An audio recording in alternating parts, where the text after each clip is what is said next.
સંવિધાન। હું ઘનશ્યામભાઈ મેરસમભાઈ વસાવા, ભારત આદિવાસી સંવિધાન સેના વડોદરા જિલ્લા પ્રમુખ। હાલ આપણે કરજણ વિસ્તારમાં જે જૂના બજાર અને નવા બજારને જોડતા જે જૂનો ઓવરબ્રિજ આવેલો છે, જ્યાં છેલ્લા 1 મહિનાથી સ્ટ્રીટ લાઇટો બંધ હાલતમાં છે।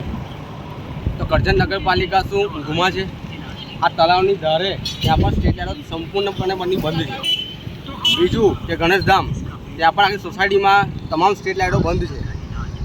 તો મારે એમ કહેવું છે કે કરજણ નગરપાલિકાને શું આ બધું દેખાઈ નહીં રહ્યું? આજે ભલે વહીવટ અધિકારી પાસે એની સત્તા હોય, પણ કર્મચારીઓ તો દેખરેખ કરી શકે છે ને, કારણ કે ઇલેક્ટ્રિશિયન પણ હોય છે નગરપાલિકામાં, સ્પીકર પણ હોય છે। તો મારે એમ કહેવું છે કે આ તમામ કર્મચારીઓ કરે છે શું? આજે આટલી બધી લાઇટો, સ્ટ્રીટ લાઇટો બંધ છે તો કોઈ બોલવા રાજી નથી। આજે કરજણ નગરની જનતાને એટલી બધી તકલીફ પડી રહી છે કે અંધારામાં પણ ત્યાંથી પસાર થઈ રહ્યા છે। અને રાત્રે કોઈ નુકસાન થયું, અકસ્માત થયો તો જવાબદાર કોણ? એટલે કરજણ નગરપાલિકાને મારી એક નમ્ર વિનંતી છે કે આ બધી સ્ટ્રીટ લાઇટો છે બંધ હાલતમાં છે અને સર્વે કરવામાં આવે અને તાત્કાલિક રિપેરિંગ કરીને ચાલુ કરવામાં આવે।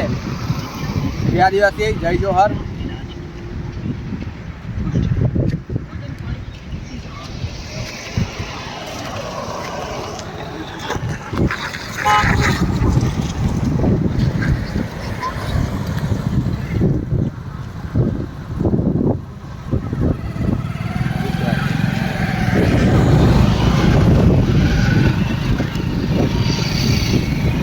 હાલ આપણે જોઈ રહ્યા છો તમે કે આ છે આપણો જૂના બજાર અને નવા બજારને જોડતો બ્રિજ। ત્યાં સંપૂર્ણ સ્ટ્રીટ લાઇટો બંધ હાલતમાં છે। છેલ્લા 1 મહિનાથી આ તમામ લાઇટો બંધ છે, પણ કરજણ નગરપાલિકાની આંખ નથી ખુલતી। ખબર નહીં, કર્મચારીઓ એસી રૂમમાં કદાચ ઊંઘવા જ આવતા હશે એવું લાગી રહ્યું છે, કાં તો પછી કરજણ નગરપાલિકાને કોઈ જાણ નથી। મારે એમ કહું છે કે 147 કરજણ વિધાનસભાના ધારાસભ્ય પણ શું ઘોર નિંદામાં છે?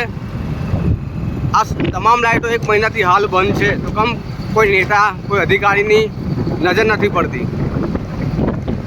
એટલે મારે એટલું કહેવું છે કે તાત્કાલિક આ લાઇટોને રિપેરિંગ કરી ચાલુ કરવામાં આવે।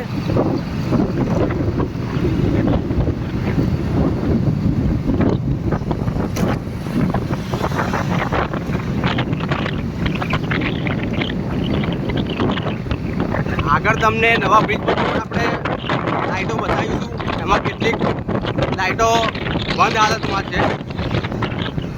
એ પણ છેલ્લા 3-4 મહિનાથી લાઇટો બધી બંધ છે, તો કોઈ બોલવા રાજી નથી। એટલે આજે તમને સંપૂર્ણ સ્ટ્રીટ લાઇટોના દ્રશ્યો તમને બતાવીશું કે કરજણ નગરપાલિકામાં ખાલી પોલામ-પોલ જ ચાલી રહી છે। જય આદિવાસી, જય જોહર। ઘનશ્યામભાઈ મેરસમભાઈ વસાવા, ભારત આદિવાસી સંવિધાન સેના વડોદરા જિલ્લા પ્રમુખ।